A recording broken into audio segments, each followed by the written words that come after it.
Morning. Welcome to Brave Indigenous Conversations with Joan Jack. This morning I have a special guest who I'm going to invite in a moment, and we're going to begin with the reading that I found quite soon after starting the podcast that I just love. An invitation to a brave space. Together we will create brave space because there is no such thing as a safe space. We exist in the real world. We all carry scars, and we have all caused wounds. In this space, we seek to turn down the volume of the outside world. We amplify voices that fight to be heard elsewhere. We call each other to more truth and love. We have the right to start somewhere and continue to grow. We have the responsibility to examine what we think we know. We will not be perfect. It will not always be what we wish it to be, but it will be our brave space together, and we will work on it side by side. Mickey Scott B. Jones. So I just love that. When I first heard it recently, I was like, oh, I love that. So I'd like to start with giving Dolores some space to introduce herself, and then we'll get into conversation. Over to you, Dolores. Okay. Good morning, Joan, and to everyone listening. Technology is a wonderful thing. Telling Joan that it's really remarkable that I'm here in Montana and she's in Canada, right? Mm-hmm. Yeah. And Yeah.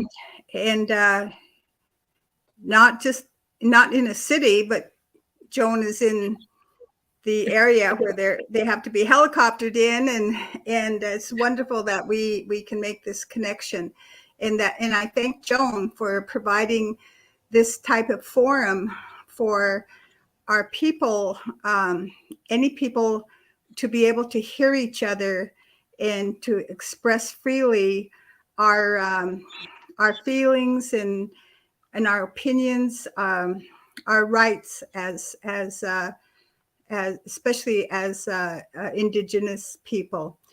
I'm enrolled in the Confederated Salish and Kootenai tribes. I'm Salish and Pend d'Oreille. My reservation is in Western Montana.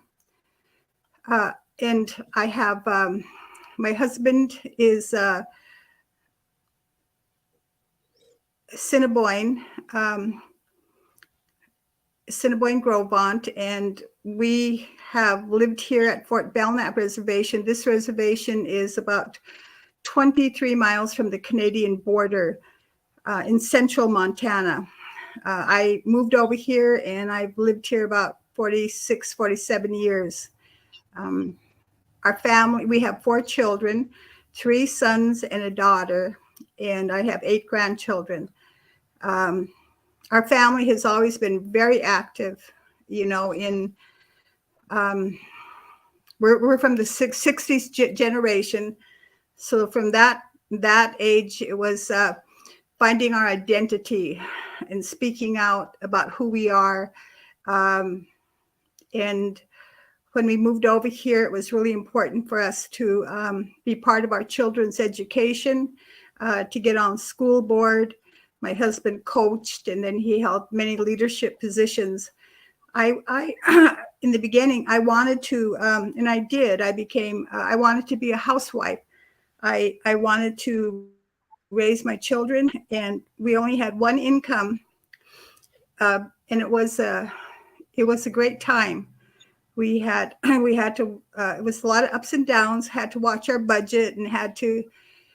We didn't go on a lot of trips, but the things that we did as a family, and a lot of volunteerism in our community and the tribe. So, and the years went by very, very quickly. You know, when I came over, we got married. I was 31 and he was 30. Today I'm 78. In May I turned 78, and he passed away right before Thanksgiving of last year.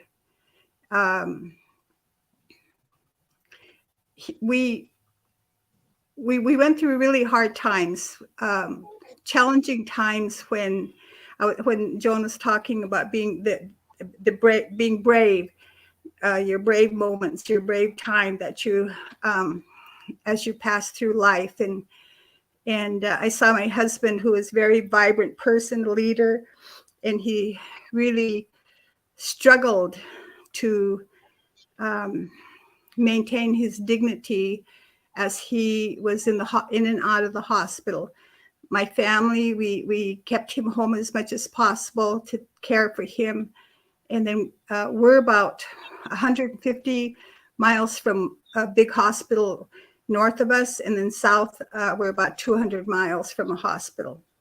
So when we have to travel, all of those things took a lot of time and energy, and mostly and especially dedication to our family to be together. And when my husband retired, I want to give you a background too for myself. The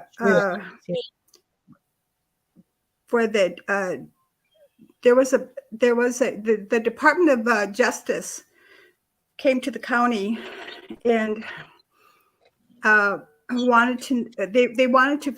they talked to us and about filing a lawsuit on the county to have the Native Americans have a right to have a position as a county commissioner. So we got involved with that, and eventually I ran for office. I had never run for anything. My husband encouraged me to. I won the election, and I've been in office for 21 years. Wow. Can I just interject there, because the audience may not have the background that you and I have. So what I'm understanding you to be saying is that in the United States, the reservations are within the state of, your reservation is within where you live, is within the state of Montana. But within the state of Montana, there's a county. Like in Canada here, we have provinces and territories. So you have counties within the states down there. And then the county has its own government for everyone who lives in that area of land, including to represent, including those living on the reservation. So that your husband's tribe went to court, or which tribes went to court to fight to have a specific seat in the county government that would be occupied by a Native American from the reservation within the county. Is that correct? Right, and the way the lawsuit is either Native American or someone from the district, which would be the Fort Belknap Reservation. This went all the way to the Supreme Court, and they denied the county. So I was in office. I've been in office all this time, and I always considered it a great privilege for me to be able to, at my age, and my husband had retired and then he had health issues, for me to contribute in that way to our family. And I've always asked, as I moved along in my age, is to look at what is the purpose? Why I want to have a purpose in doing this. And I wanted to do more. I had a purpose in raising my family, and everyone had left the home, and I wanted, and I really didn't know what my purpose was. So I have been very satisfied in my position. Politics is difficult.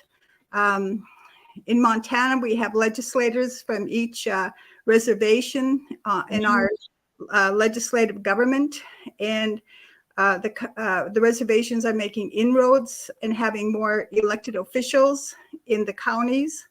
So it's an exciting time because history is in the making. They're making history and showing our children.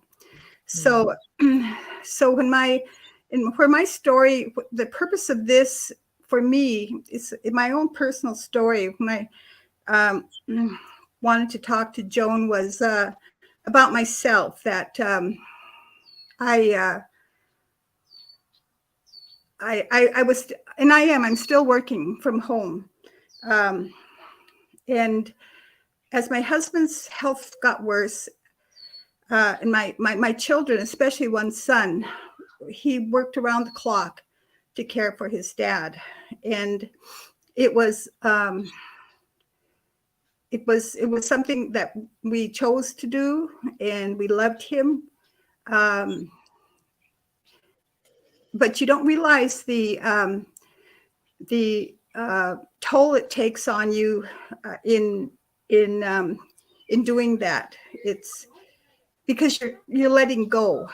You're letting go of that loved one as time passes, and you're and not having any medical background, not knowing how not knowing we'd look at the medicines, and every time you go to the doctor there were new instructions, and so it's very challenging time, and but we got through it. And when my husband passed away, and I was very logical about him and about myself, that that I tell my children, we're aging, and this is as you pass through life, this is what happens as we cross over into as we pass away. And that was logical. What and I've had grief in my life before. And so I thought I was handling it really well. I saw that I was slowing down. I would go to work, and I would be, it was hard for me to get out of the car. And I thought, well, I'm tired. And I wasn't sleeping well. I wasn't able to hold my food down very well. But still, I kept thinking, I will get better, and I'm okay. Well, one day I went to work, and I had to use a cane. And when I was coming out of the courthouse, that was in January, I barely made it to my car. I could barely walk. And I made it, and I had to lift my legs up into the car to get in. And I knew something was wrong. I thought something else was happening. So eventually I diagnosed myself, because one day I bent down and I felt like my back went out. So I went to the chiropractor, and the chiropractor worked on me. I went to a couple sessions, but I was losing strength in my legs and my arms. When I would lift up a bowl, like a ceramic bowl, to put it on the shelf, I couldn't get it up there. And when I showered, I couldn't lift my arms up. And it was getting so frightening. So I quit the chiropractor. Then I went to Indian Health Service and talked to them, and so they referred me to a neurologist in Great Falls. So I went there, and they started MRIs, CAT scans. The MRIs were they were kind of I felt like they were not usual MRIs. I had to be. They lasted like 6 hours being still. Just yes, very. They had a couple of them that were very long, and then they sent the results to the Mayo Clinic. And at this time, I was really nervous, because I was wondering about multiple sclerosis, or what had happened to my health. And one time I got very sick. I felt my stomach, and I felt really weak, and I went to the ER at IHS, and I told them, I said, I don't feel right with my stomach, and so the one doctor said, you're really dehydrated, just looking at me. And they gave me fluids, they did a CAT scan on my stomach, and it came back and said, malnutrition. You don't have very much in your stomach. And I thought that's true, because sometimes at night, I couldn't eat during the day, and sometimes at night I felt hungry, but I had been on such a schedule of going, taking care, working. I didn't allow myself to even enjoy or give enough time to eat. So I thought, well, good information, and even with getting the fluids in me, I felt stronger. IHS also referred me to physical therapy. I started my physical therapy. When I went in there, I was on a wheelchair. They wheeled me in. My granddaughter wheeled me in, and the physical therapist wanted me to stand up and just walk down and then walk back. Mm-hmm. The physical therapist had to help lift me up. I couldn't get out of the chair on my own. And so I took a few steps, and that's how it went for a while. I could barely lift my foot. She would show me things, and it was very small building blocks at a time. And I've been in physical therapy for 3 months. I have 3 more sessions to go. I finally went through a muscle biopsy. They did this on my leg to see, to check there, because the MRIs didn't show anything, thank God. But so I did the muscle biopsy and got the report, and the report was malnutrition, that some of that in my muscles, some of them had died. And then the doctor said, the good news is that there's regeneration, that they're coming back. And I have to have sense of humor. And I told him, I said, well, in first place, I'm not a very muscly person. I said, I have not exercised all my life. The last time I exercised probably was in high school in PE class. I should have been doing more. So I said, my poor muscles, I have to work on them. So at this time I had been in physical therapy, and he said, you're really doing well. And he was kind of like a holistic doctor too. And he told me, he said, you suffered a great loss in losing your husband. He said, you told me that. And I said, yes. And I said, I didn't have the energy to really fully, you have the brave moments, but to fully grieve.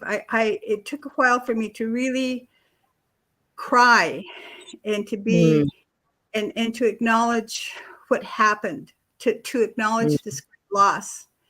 And as I got stronger, I did let go. I let go of those emotions I was holding in. And and Joan said, the brave moments, I would like to add to the word to brave is the healing brave moments.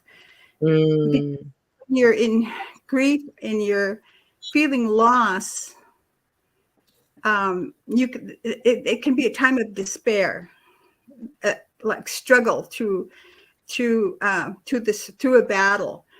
But as we are in recovery, that's the other word that I really am hanging on to, is in recovery. The recovery is in my grief, in my tears, in my body, that before I got the diagnosis, I feel like I was going downhill. Yeah. I wasn't sure what happened. I knew something was wrong. And then when I found out, in the meantime, I had been doing exercises and building myself up. The physical therapist told me, she said, you're in recovery.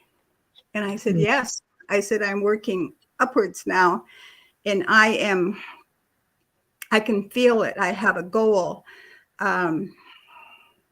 There's a certain type of machine that I was working on. It has, for 10 minutes, it's like you're rowing and your legs and arms. And when I first started, I did 200 steps for 10 minutes.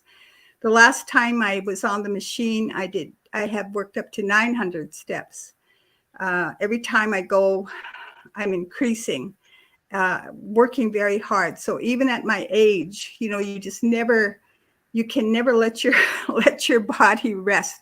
You have to keep your body moving and exercising.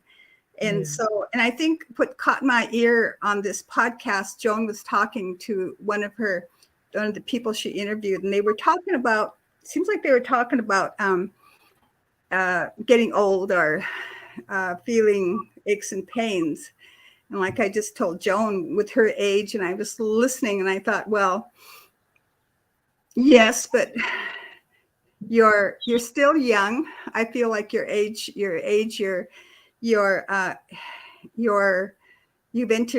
entering into that elder status. There's more to come. And for me, as I have, when this happened to me, it was terrifying. It happens quickly. And I can now lift my arms over my head, which I couldn't do before, you know, and I want to be able to, and now I walk without any walker or cane. I want to be able to move with my grandkids. I am fighting. I think as you age, you're fighting for your independence. You're fighting for your purpose every day, no matter what it is. You want to, because just as Joan is now and her viewers here, the people in her camp, they all have a purpose there. They're all active. They're all contributing to live together and love and be together. But as you age and you feel yourself dropping out, you feel like if you do a lot and you get tired, it takes a longer time to recover, to rest it up. And it takes more strategy. If you're going to travel or do something, you have to figure out how you can do it so you don't fall, or that you're able to do it within your limitations. And I think the other thing that really impacted me during this time was feeling isolated, feeling lonely. And so so I'm on Facebook, and then I'm on the phone. Like I say, I'm working from home. But I miss the spontaneity of just getting in the car, walking in the office. Last weekend was the first time I went into a grocery store. I haven't shopped for a long time, and I was in there for a while, and I was tired. I'm working on my endurance right now, and what I want to get across is, in politics and in our life, people are always mentioning the elderly and the children. And I feel like the elderly, it is good that they are mentioned and they're considered, but the elderly have to have a voice. They cannot lose their voice. They have to talk about what their own feelings about aging, their own feelings to their family, about their needs, and they right now in Montana, over 10 senior care facilities have closed. The legislature is not providing enough money daily for each patient to be there. So even to tribal governments on the reservations in Montana, maybe there's one reservation who has a senior care facility available. In many instances, our elders have to travel off the reservation to a senior care facility. And that's very sad. So we cannot give up on uh, uh, stating how important it is that our needs, our age group has to be on the agenda of our tribal governments, our state governments, national governments. We're a very important part of the population. Yeah. So this has been, it all ties in, and we also practice our traditional beliefs. And I was given a lot of our Sundance lodges, big medicine lodges are happening right now here in Montana on different reservations. And I was given medicine, came and they prayed for me and gave me some medicine. So every day I would drink a cup of the medicine, and I would pray that to the spirit and the medicine and to whoever prepared it from long time ago, to thank them and to thank Mother Earth for providing those that medicine. And and when you're so busy, you don't have time to reflect, because you're always doing to get your tasks done. That's the other blessing I've gotten out of being ill, is I've had to be still and think and heal. And in my prayer too, I thought about Mother Earth, and I thought, the seeds, every part in our Mother Earth, our water, everything, they're being killed. They're being attacked by our environment. We're not taking good care of it, and we depend on it. And it's just like our bodies. We have to be able to, I'm counting on, I don't know how many of my little muscles are growing. And I pray for my body that as it's being built up, I don't know how far it will go, but I need to take better care of me. We take care, and women too, especially women. We take care of our family. We take care of so many other things in our lives, but we have to take care of ourselves. Men, we expect a lot from our men, but I see that what has happened with my peer group, a lot of our men have heart issues.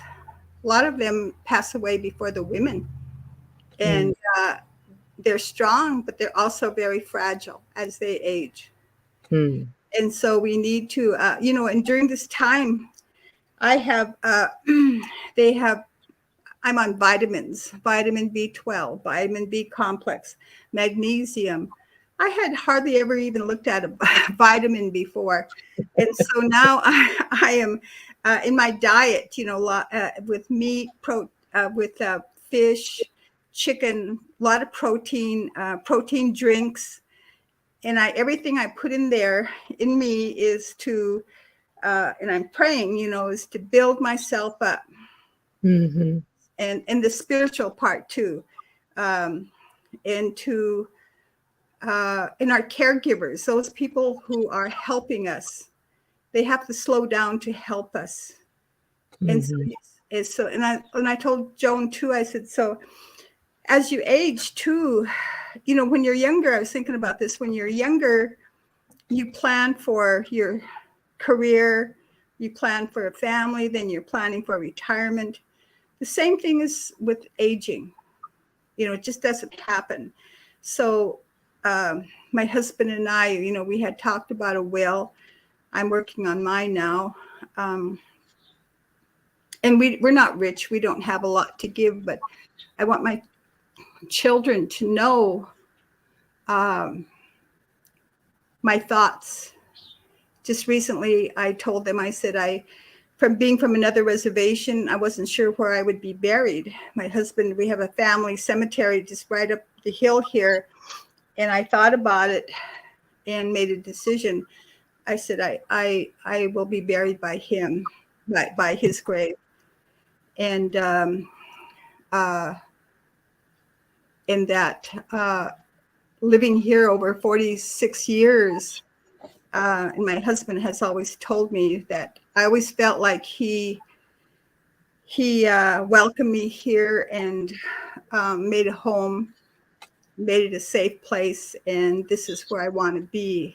And so, as you go, and I think a lot of families face that because due to intermarriage and geographically, we come from different areas, and where do we want to go at the end? I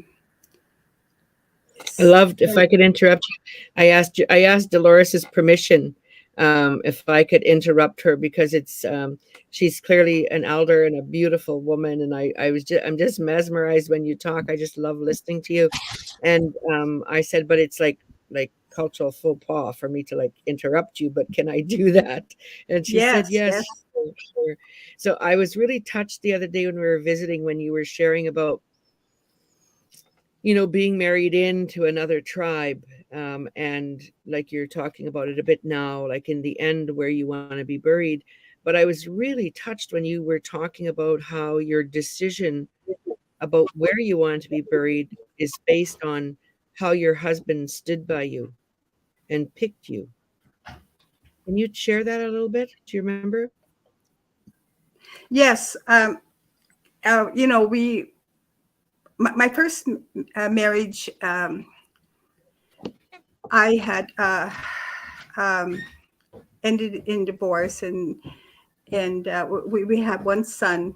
My husband was Black. He was one of the first Black students in one of the schools here in Montana, and very good person, very good person. He's an educator. He was a legislator in the state of Nevada, and but when my oldest son, he and I were together, and when I met my husband, his nickname is Jack. When I met Jack, that was my main concern, is how we would be treated.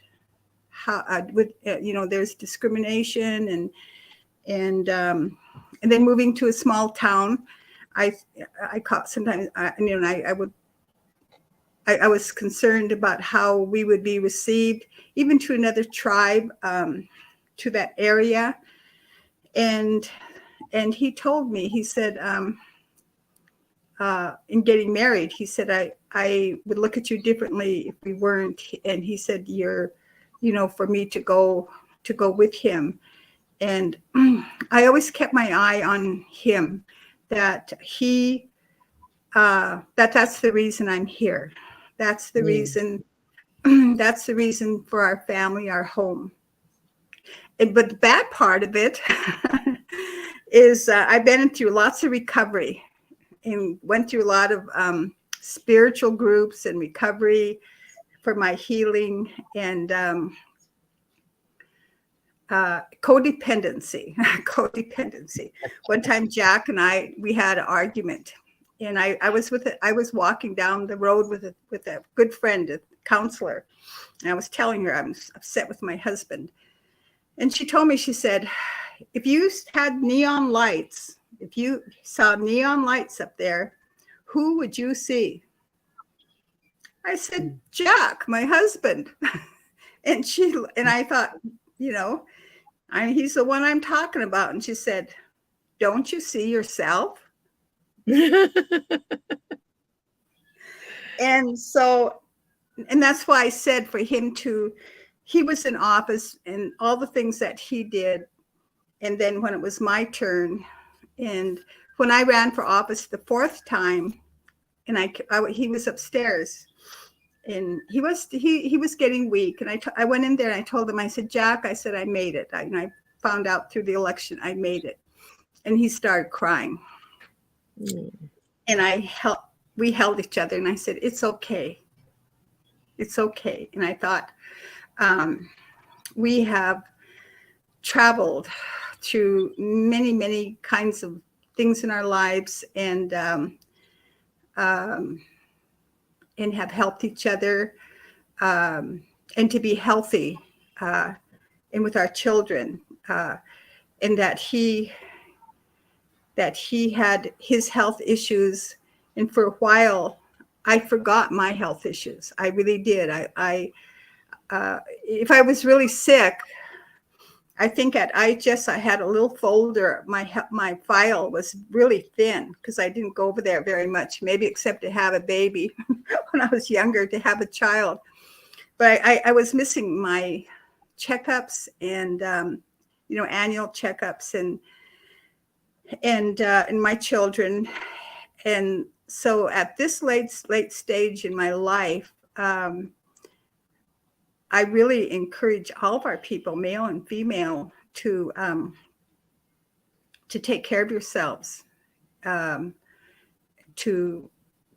I'm sitting here watching TV and I lift up my arms like 20 times through therapy, or I'll lift up my legs. I have a kitchen table here, and I started out by walking 2 times around the table. Then I went up to 5 times. Yesterday, I thought, I'm kind of getting lazy. I better walk. And I went 35 times, 35. And I thought if I could reach 40 times. And my kids will tell me, Mom, are you, don't give up. And sometimes I do. I think, when do you, as you age and in your lifetime, when can you ever just let go and just sit? I'm doing that. And the difference in my recovery is that it's a relaxing letting go. Before, when you're exhausted and you rest, you're just out. It's like a sleep that is fatigue. Now, when I'm resting, it's more, it's a restful time.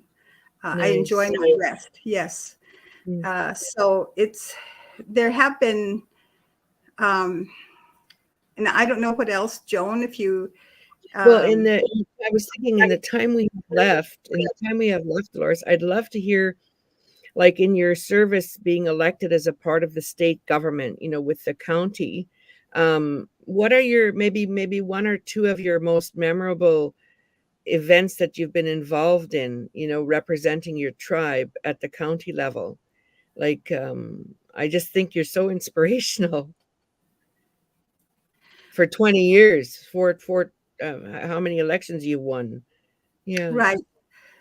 I think when the first thing was going into office, with the Department of Justice lawyers, there was one lawyer I became friends with. And so when I was going to be sworn in at the courthouse, she flew back in, and she was told from her bosses that she really shouldn't have these type of personal friendships, or, and to leave that area, not to cloud it with this kind of friendship. But she flew back in, and the tribe here had they have a radio station, and they were set up in the courthouse. When I was going there that morning, my little grandkids, 2 little granddaughters, they had little shawls, and we forgot the shawls. We had to turn back and get their shawls. And my sons, and in Indian way, I had some other sons there, and they had a drum group. Mm-hmm. And I thought, yes, I want that drum group in the courtroom. They came in, and it was kind of an environment that was not very friendly because they had lost the lawsuit. And so they set up, and when I was sworn in, I literally, my knees were shaking. I just felt, because that was the first time in history to have Native American be on the commission, and to have a woman, white woman, Indian woman, any kind of woman. And I just felt shaky, and then they did the honor song. From my reservation, a councilwoman came over and gave the tribal flag from there, and then from Fort Belknap, they presented their tribal flag. For over 21 years, behind my desk, I have the flag sitting up there in our office. Many of our people had someone said, Dolores, the only times our people are in this courtroom is for trials, not for an event like this. And the other thing that makes me happy being in office is, I would be sitting there and I'd look at the door and someone would be peeking in, someone from Fort Belknap, and I'd wave them in. And they had never been in there. They had never been in that office.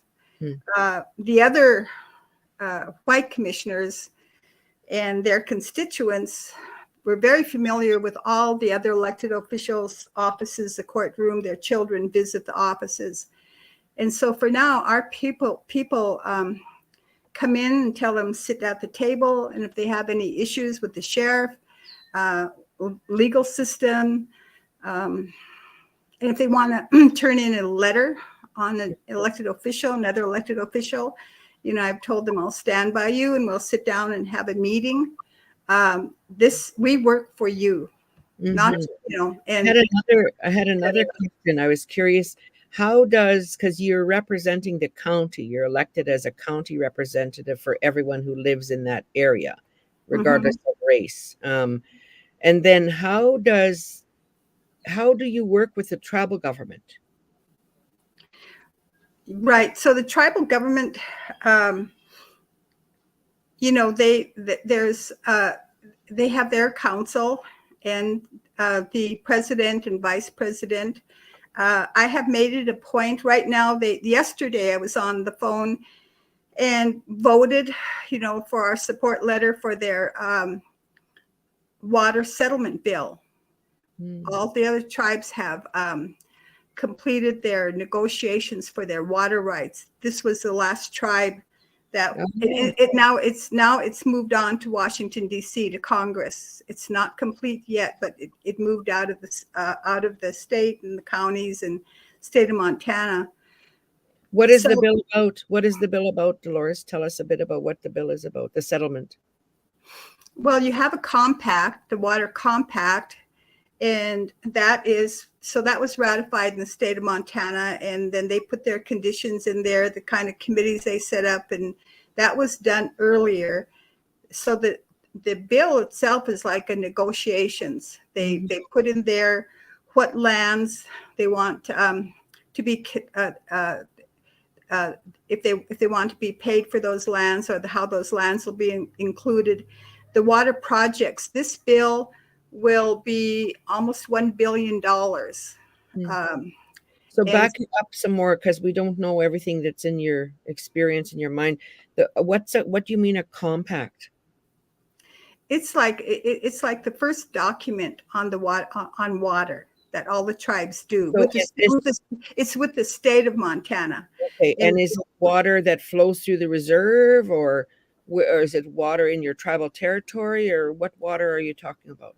Right, it's in your area, and by treaty, historically, if the people use the certain area for their resource, and then so the tribe negotiates and says we claim that rights.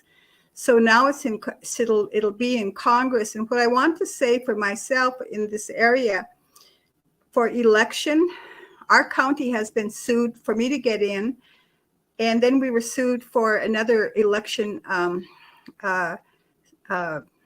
situation.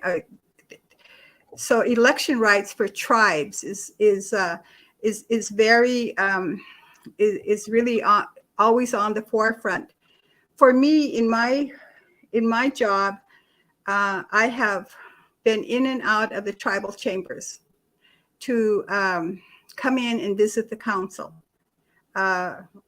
and as we're talking, I have people from the tribe or even other tribes on my email address, and I let them know what is happening, any kind of developments in certain areas. Sometimes we have the senators' aides come to our office, and I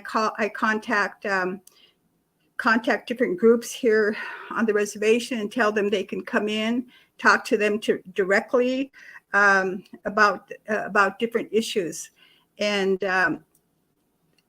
because what's been exciting for me is that sometimes tribal members, I believe, will see themselves as tribal members in tribal government. But as our people are going into county, and I hope more would become a mayor of a town, a city, or going into state legislate, being a state senator or representative, I tell our people, you now have other doors to enter into and sit at the table with these representatives, because they represent you too. And also for getting information. Sometimes if they can't acquire the information from one government, county government operates differently too, and they have access to information. And if I can get a report and give that to a tribal member, I tell them you have every right to as much information as I have. So that's been exciting for me to serve the people like that. The tribal governments, because that seat you're filling is there because you won in the courts. The tribe sued and won the right to have one seat be elected for a tribal representative, a tribal person or tribal representative.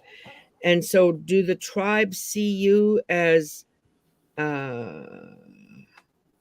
like, do they use you in a good way? Like, or do they see you as having been absorbed by the body politic and it's not turned out to be the way it was, or how is it going?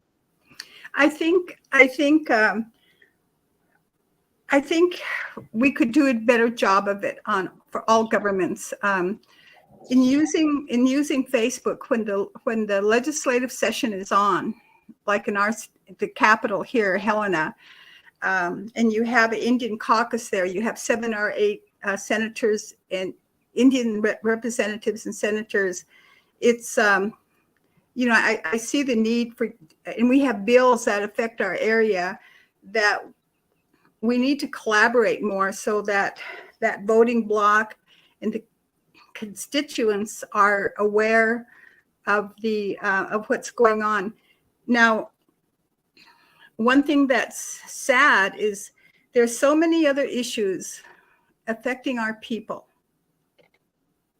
for housing, poverty, health, so many other areas, grief.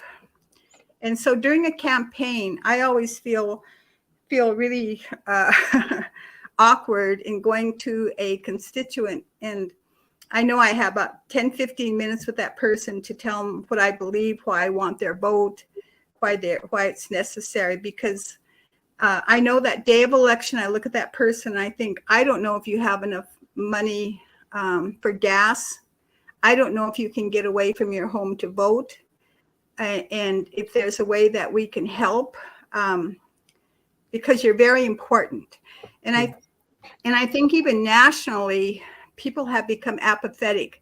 When you see in the United States with Trump, with the Democrats and Republicans fighting, and you're caught in the crosshairs and you see them battling, and mostly it's for the wealth and the power. You as a little person, you're trying to figure out, do I really matter? How can I make that purpose? How can I be included? One thing that I've learned is that for the state of Montana, they have a senior citizens group. They're a very strong group, white group. And again, for each level for our people, we're still developing. We're newcomers into this political process. When we were, my husband and my family were one of the first ones to be elected on the school board, and it was resisted. They didn't welcome that. And I remember when we went to constituents and asked them to vote. I remember even one relative told me, she said she had never really voted, and she said, "How does my hair look? Do I look okay?" He said, "You look great. Get over there. We need you to vote, and we'll babysit your kids. We'll what are the issues? You know, they need to have that broken down because people and so and for some tribes now, like the Crow Reservation, Bighorn County, and the Blackfeet Reservation, Glacier County, they are getting a lot of Native American Indian elected officials, their sheriff, their attorney, commissioners, clerk and recorder. And Wow. the other thing is when you get into office, I didn't have anyone to fall back on to call someone up and say, what is it? I have a question about being a commissioner. I have a question. This has come up. And one fellow, I don't know how in the heck I got linked up to him, was a fellow, a Crow from Bighorn County. And I called him, and he mentored me. And I never met him. And he said, how many Indians do you have in the courthouse? I said, just me. And he said, we're ahead of you, Dolores. You're about 20 years behind us. And I said, and that was okay. I thought, well, it's and so Crow Fair. You're familiar with Crow Fair? I hear these words, but not intimately. Yeah, go ahead. It's one of the biggest powwows gatherings in Montana, and so that's in Bighorn County, and so I went and I told people, I said, when you go to Crow Fair, if you stop at their courthouse, so I did. I visited there, and I was looking for this commissioner to thank him, and I went in there, and their clerks, their custodians, their elected officials, you could hear them all at different hallways speaking the Crow language. Wow. I thought, wow, my gosh. And so I talked to him, and very kind person. Blackfeet, they just by enrollment, by their voters, number of voters, they are making great strides in their elections and taking county offices. And so I believe that someday I would like to see us county officials, or even your state officials, because it's very lonely in these positions, because you don't have your people around you working with you. And it would be good to visit each other and share experiences, to talk about what has gone on. I think there, in some instances, we have made inroads, but because of the politics, I think that it is getting more treacherous. I think tribes need to really, we need to communicate, and for our people, because we're losing ground. We need these voters, and they need to see results, not just the person getting in. They need to see the results, and so it's and our children. The other day, I told my old grandkids, we were in this local town here, and they've never had an Indian mayor, and right now, 50% of the elected voters in this town, it's a border town, 50% are Native American. It's rising. More Indians are moving in there. And I told one of my grandkids, I said, they live in this little town. And I told them, I said, I want you to think about being the mayor. You could be the mayor. I said, I don't know if I want to be the mayor. I said, well, just think about that. And I told the other one, I said, we've never had an Indian governor in the state of Montana.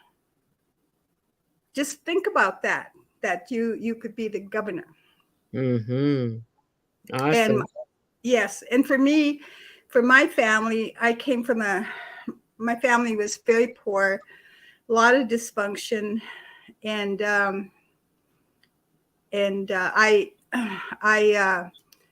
it's amazing that I am, have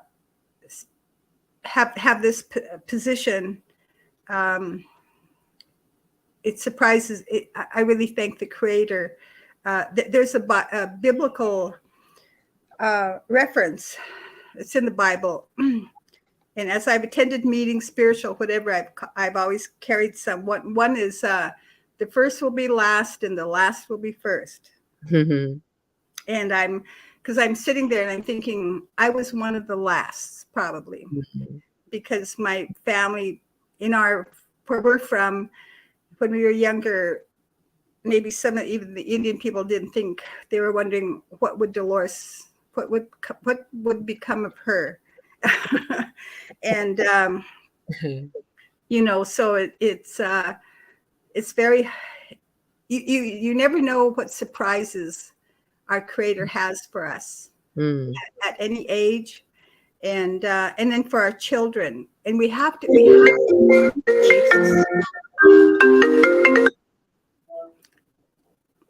Go ahead. Sorry about that. We have to continually work for them, because I'm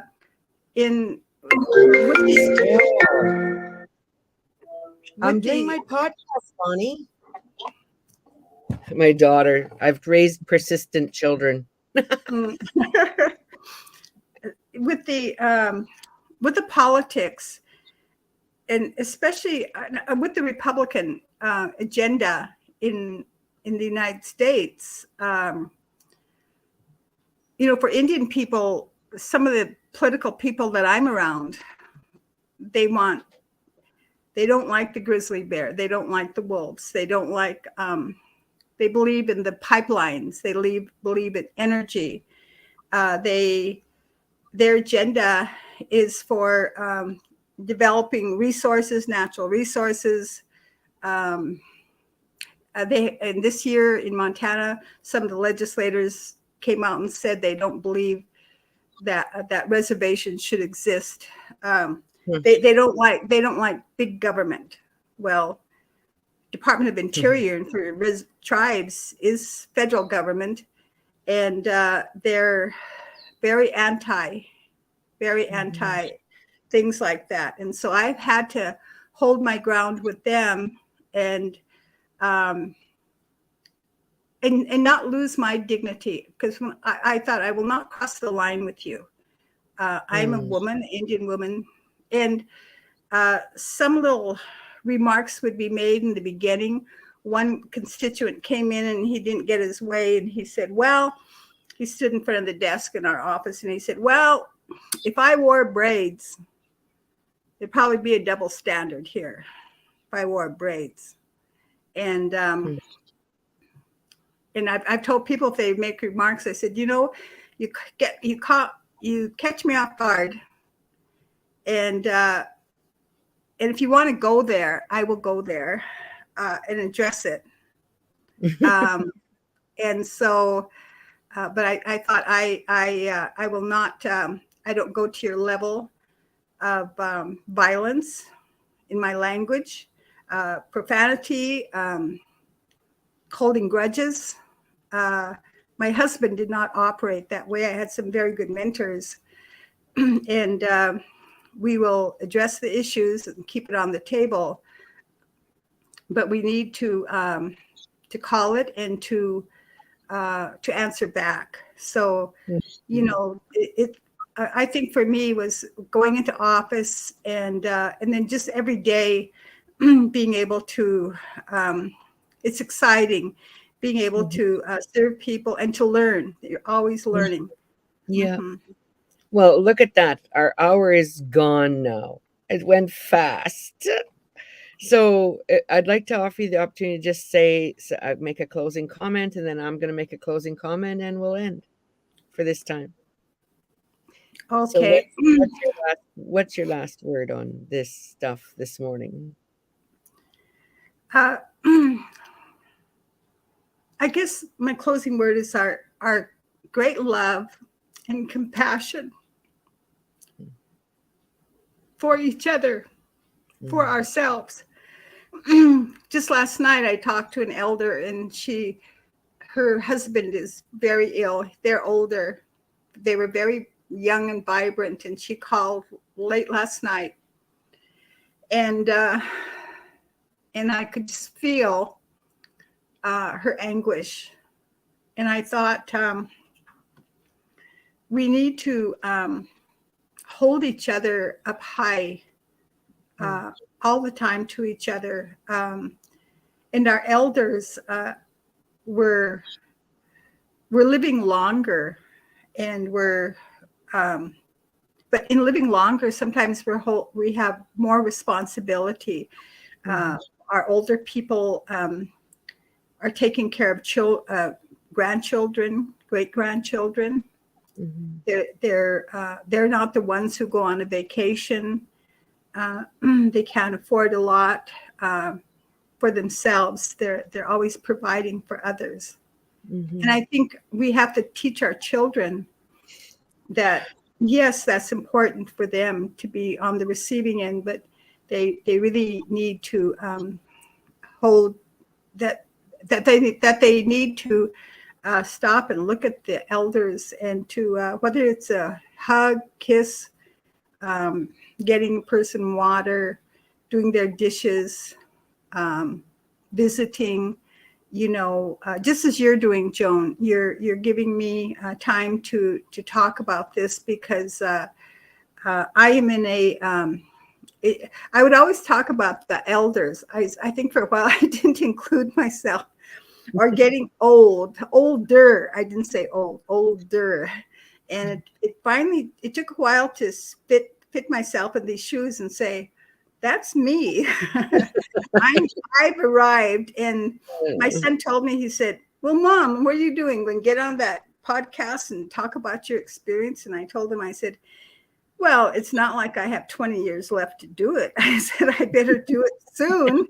I better get it done. And what an opportunity. Thank you, Joan. Thank you. No problem. Now that we've got this figured out, Dolores, in a few months from now, I'll have to have you back, because I think my experience, like, we've had personal conversation on the side, and you're amazing, and you've lived such a full life, and we've had 3 private conversations now, and each time I leave the conversation thinking, wow, am I ever glad I heard her say that, So I think you have a lot to offer the world, just like we all do, and especially our elders, because I'm far, far less diplomatic than you. And I think that it's good for me to see how to present a message with such grace. I experience you as very graceful and diplomatic, and that's important. And I still heard, between the lines, everything that you're saying. And I'd like to have, maybe 6 months from now, come back again. And I want to dig deeper with you on, like, serving 20 years in a white government. There's a lot there to share. And for us in Canada, for us to learn about the American Indian experience, because we obviously don't have that experience. So my final words are, I decided I love laughing, because we all Indigenous people, that's our best thing we love doing, is laughing. And so I decided at the very beginning of the podcast that one of the things that Brave Indigenous Conversations with Joan Jack was going to be about was about earrings, because I have a serious earring addiction.